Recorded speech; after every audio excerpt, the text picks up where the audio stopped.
হক মৌলা। আসসালামু আলাইকুম মা। ওয়ালাইকুম আসসালাম বাবা। মারে, আমার কিছু খাবার দিতে পারবি?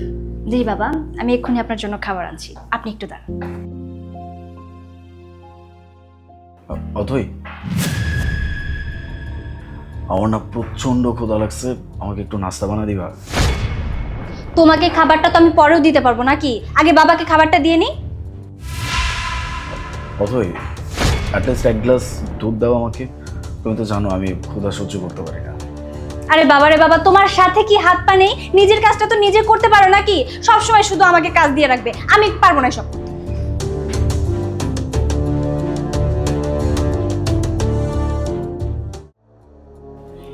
এই নিন বাবা।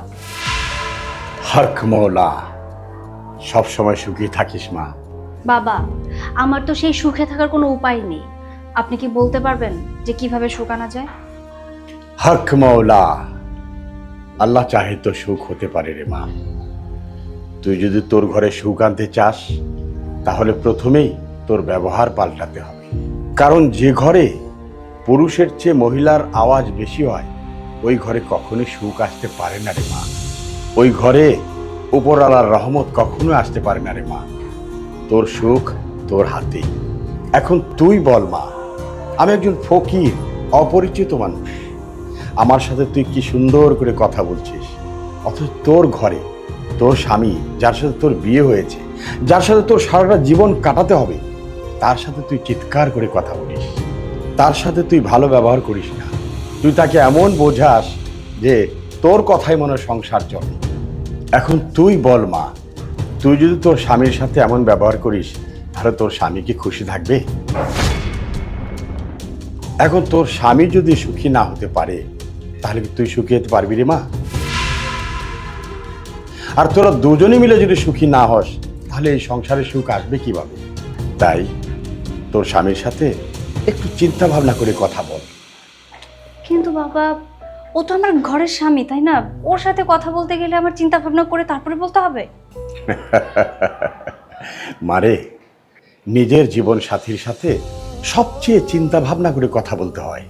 তোর যার সাথে সারা জীবন কাটাতে হবে, তার সাথে যদি চেঁচিয়ে কথা বলিস, তাহলে তো সংসারে ফাটল ধরবেই।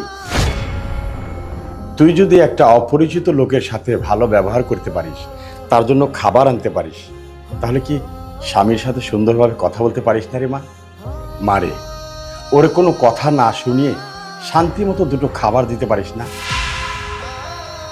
দেখ মা, আজকালকার স্ত্রীরা হযরত খাদিজা আলাইহিস সালামের মতো সম্মান চায়, কিন্তু হুজুর পাক সাল্লাল্লাহু আলাইহি ওয়াসাল্লামের মতো সম্মান দিতে চায় না।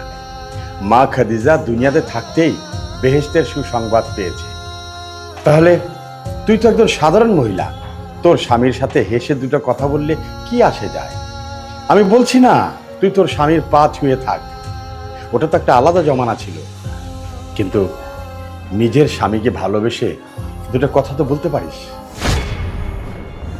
দেখ মা, তুই আমার কাছে উপায় জানতে চেয়েছিস, আমি তোকে উপায় বললাম, এবার মানা না মানা তোর ব্যাপার।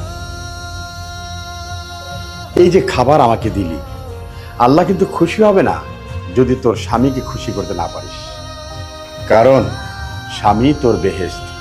আশা করি তুই বুঝেছিস।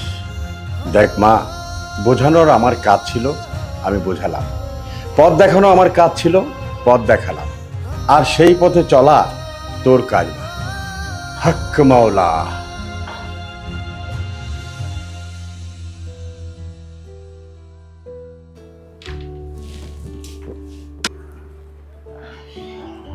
আলিফ, আই এম সরি।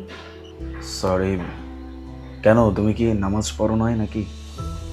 নামাজ আমি একটু পরে পড়ে নিচ্ছি, তুমি বসো, আমি তোমার জন্য খাবার নিয়ে আসি। কি হয়েছে তোমার?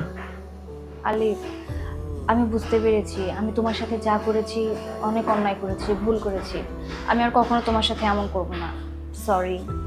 ইটস ওকে, তুমি নিজের ভুল বুঝতে পারছো, আমি তাতে অনেক খুশি হয়েছি। বাই দ্য ওয়ে, তুমি কিচেনে যাচ্ছ, আমি হেল্প করব?